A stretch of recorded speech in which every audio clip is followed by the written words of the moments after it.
All right, let's get into our first big interview today. We wanted to do just a little bit more of a deeper dive on this topic. DEED, Department of Employment and Economic Development, will put out, some of the research that they do, and they take a look at data points and numbers. And something kind of caught our eye with a recent workforce data dump that came out, and we took a look specifically at one thing. We wanted to talk a little bit more about it. So the impact, or maybe there's not as much of an impact as we thought, of undocumented immigrants working here in Minnesota, and how many are there. So to try to get a better gauge, we want to welcome Matt Varilek, who is the DEED commissioner right now. Thanks so much for joining us. My pleasure. Thanks for having me. So let's start with kind of what you guys were trying to find, and what challenges did you run into just sort of inherently here? Right. Well, when we're talking about undocumented workers, almost by definition, it is hard to get entirely accurate information because these are folks that aren't necessarily available for typical data collection like you'd see in a census or something like that. But it is important, not only because these are just people that we care about, but also they make a contribution to our economy.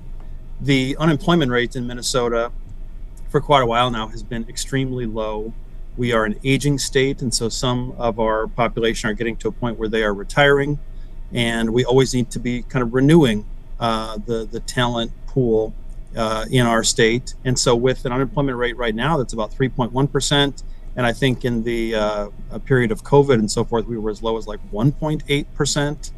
And across the country, this is a similar dynamic. So we need all the talent we can get.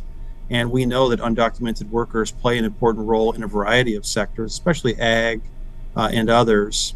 And so as we've seen a lot of changes at the federal level and threats of mass deportation, et cetera, this takes on heightened importance. And if I could ask you sort of a bigger picture, how close were you able to get to how many undocumented immigrants are there here? And then we can kind of drill down on the workforce piece of things.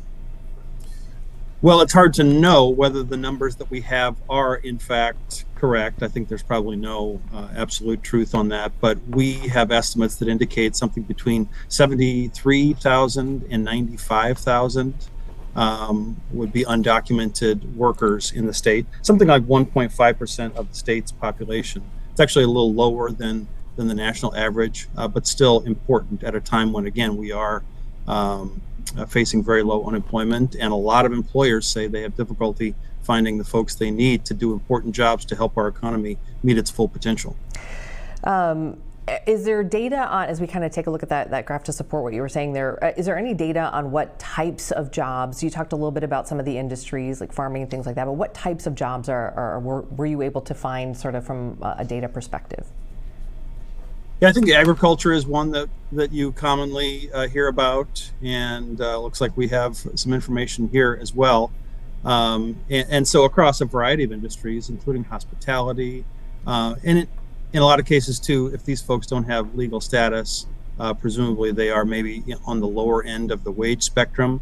And those are maybe jobs that others have not wanted to take, but these folks are willing to do them. Now, I should say, it's important that we have a legal immigration process so that people can do the right thing and achieve legal status. But in the absence of any kind of federal reform to accomplish that, we are where we are. And we just know that if there is a massive effort to remove folks that are in this situation, it's going to have major economic consequences for us.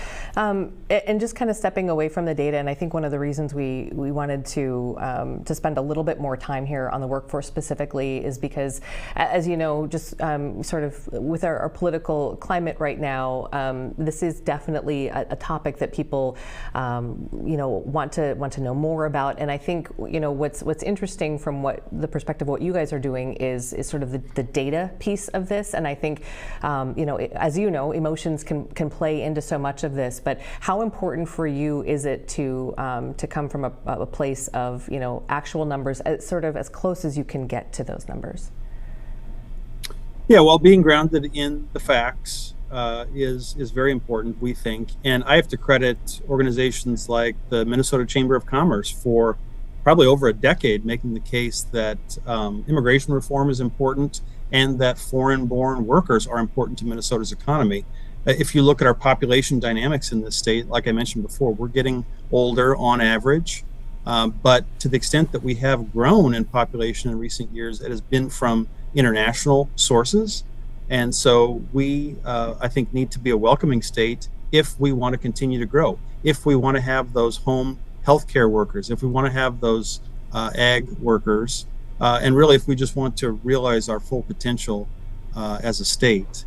And so we appreciate that there are allies who are helping to share that message as well and produce hard facts and numbers to the extent you can get them, again, when you're talking about undocumented populations, but to make it clear that, look, emotions certainly matter as well, but in terms of raw numbers, with a state with very low unemployment, if we want to ignore this issue, it's sort of at our peril. Yeah. Can you talk a little bit more about, just generally speaking, as you guys were taking a look at some of this data, what were some of the different sources that you used, or the sort of methodology that you used to get to these numbers, just generally speaking? So DEED is home to something called the Labor Market Information Office, and that is the group that puts together our monthly unemployment insurance, our monthly job market figures. So whether we added jobs, what the unemployment rate is, that sort of thing as well. And they also help to assemble the numbers in this case. Now, I can't say for sure whether we conducted the research that generated the numbers or whether we were collecting rather someone else's analysis and bringing it to the table here. But whether we are generating data ourselves or collecting someone else's report, we try to be that source of reliable information for the governor and others across state government when it comes to economic matters. What about the possibility or reality of federal funding cuts for you guys? What does that look like for you? Yeah, that's another one where big changes at the federal level, and a lot of folks have used the term chaos. I think that's appropriate. Those are having impacts on the work we do at DEED and really on all Minnesotans. When it comes to federal funding impacts, I think at the state level, across state government generally, 1/3 of every dollar that we spend in state government has a federal source. Now, it's important to remember, though, that Minnesota is a net payer to the federal government. So when we say that those are federal dollars coming back to us, originally they were Minnesotan taxpayer dollars. And so when the federal government interrupts them, that is very consequential, again, to the tune of 1/3 of the overall state budget, and it's dollars that Minnesotans are paying in. And then if you look at DEED in particular, of course, the amount of federal funding varies by program, by department, et cetera. We are more like 50% of our budget dependent on those federal funds. So right now I'm coming to you from the St. Cloud Career Force office, for example. Well, a lot of the funding that we get to do career services for Minnesotans who might be looking for employment, needing help with the resume, with job searching, et cetera, a lot of that is funded by the federal government.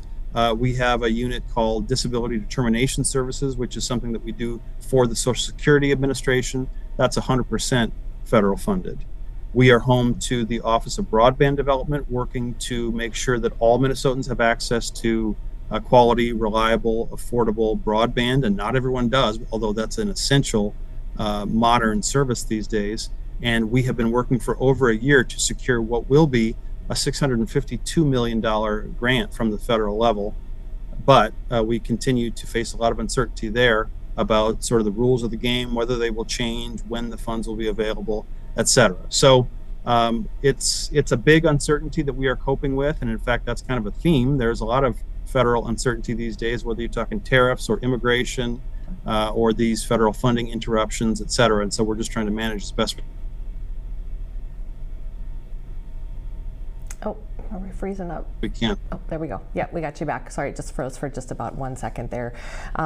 Thank you. We appreciate you coming on, Commissioner. We don't ever sort of go through questions and say, we're going to ask this and this and this and have, the other person sign off on what we're going to talk about. So to come on here, in a live program and be able to just answer the questions that folks have, we appreciate it. Like I said, when we first kind of take a look at this, the work that you had done, the issue of sort of the undocumented worker jumped out at us because it was an opportunity to take a look at the data behind it, and it's something that so many people, it's all over. It's in the headlines, no matter where you stand on these issues. And so we really appreciate you coming on and taking the time and being willing to answer some of these questions with us today.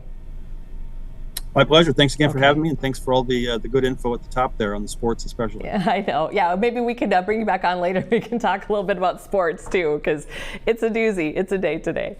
All right. Thanks, Commissioner. Appreciate your time. Thank you. Commissioner Matt Varilek.